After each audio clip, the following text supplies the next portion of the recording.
One class आज हम एक नज़म पढ़ेंगे, बहुत प्यारी है। नेक बनो नेकी फैलाओ, फिंगर रख लो।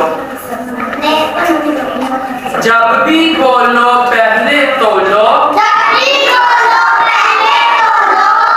इसके बाद लबों को खोलो।